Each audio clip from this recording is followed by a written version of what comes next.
जय माता दी। नवरात्रों में दुर्गा पूजा के अवसर पर दुर्गा देवी के 9 रूपों की पूजा उपासना बहुत ही विधि विधान से की जाती है। इन 9 रूपों के पीछे माँ की 9 कहानियाँ हैं।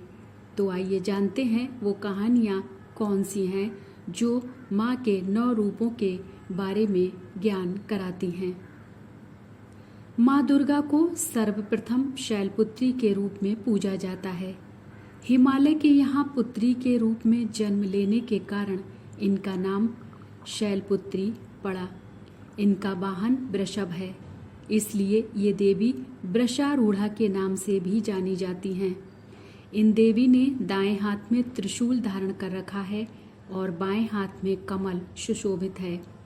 यही देवी प्रथम दुर्गा हैं। यही सती के नाम से भी जानी जाती हैं। इनकी एक बहुत ही मार्मिक कहानी है। एक बार जब दक्ष प्रजापति ने यज्ञ किया तो उसमें सारे देवताओं को निमंत्रित किया, भगवान शंकर को नहीं किया। सती यज्ञ में जाने के लिए विकल हो उठी। शंकर जी ने कहा कि सारे देवताओं को निमंत्रित किया गया है पर उन्हें नहीं, ऐसे में वहां जाना उचित नहीं है।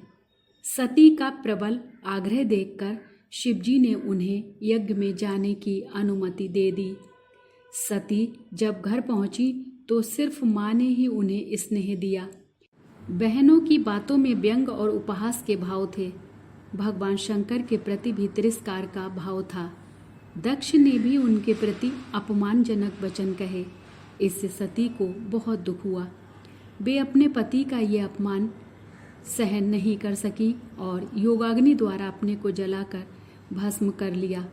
इस दारुण दुख से व्यथित होकर भगवान शंकर ने उस यज्ञ का विध्वंस कर दिया। यही सती अगले जन्म में शैलराज हिमालय की पुत्री के रूप में जन्मी और शैलपुत्री कहलाईं। पार्वती और हेमवती भी इन्हीं देवी के अन्य नाम हैं। शैलपुत्री का विवाह भी भगवान शंकर से हुआ।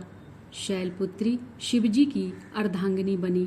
इनका महत्व और शक्ति अनंत है। नवरात्रि के पहले दिन माँ के इस रूप की पूजा अर्चना होती है। गाय पर सवार माँ शैलपुत्री चंद्रमा को धारण करती हैं। धार्मिक मान्यता के अनुसार माँ शैलपुत्री की आराधना करने से जातक की कुंडली में चंद्र दोष ठीक हो जाता है। नवरात्रों के दूसरे दिन माँ ब्रह्मचारिणी की पूजा की जाती है। माँ ब्रह्मचारिणी की पूजा करने से ज्ञान और वैराग्य की प्राप्ति होती है। माँ ब्रह्मचारिणी की कथा जीवन के कठिन क्षणों में भक्तों को संभाल लेती है। ब्रह्मचारिणी का अर्थ तप की चारिणी यानी तप का आचरण करने वाली। देवी का ये रूप पूर्ण ज्योतिर्मय और अत्यंत भव्य है। माँ के दाएं हाथ में जप की माला है और बाएं हाथ में कमंडल धारण किए हुए हैं।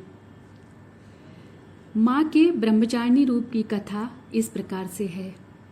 पूर्व जन्म में इन देवी ने हिमालय के घर पुत्री रूप में जन्म लिया था और नारद जी के उपदेश से भगवान शंकर को पति रूप में प्राप्त करने के लिए घोर तपस्या की। इस कठिन तपस्या के कारण इन्हें ब्रह्मचारिणी नाम से जाना गया।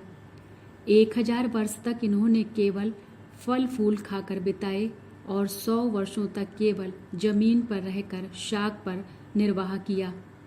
कुछ दिनों तक कठिन उपवास रखे और खुले आकाश के नीचे वर्षा और धूप के घोर कष्ट सहे।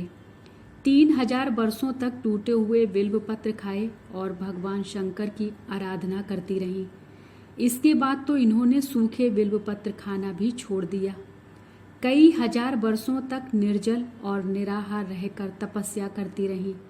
पत्तों को खाना छोड़ देने के कारण ही इनका नाम अपर्णा नाम पड़ गया। कठिन तपस्या के कारण देवी का शरीर एकदम क्षीण हो गया। देवता, ऋषि, सिद्धगण, मुनि सभी ने ब्रह्मचारिणी की तपस्या को अभूतपूर्व पुण्य कृत्य बताया, सराहना की और कहा, हे देवी, आज तक किसी ने इस तरह की कठोर तपस्या नहीं की। यह आपसे ही संभव था। आपकी मनोकामना परिपूर्ण होगी और भगवान चंद्रमौली शिवजी तुम्हें पति रूप में प्राप्त होंगे। अब तपस्या छोड़कर घर लौट आओ, जल्द ही आपके पिता आपको लेने आ रहे हैं।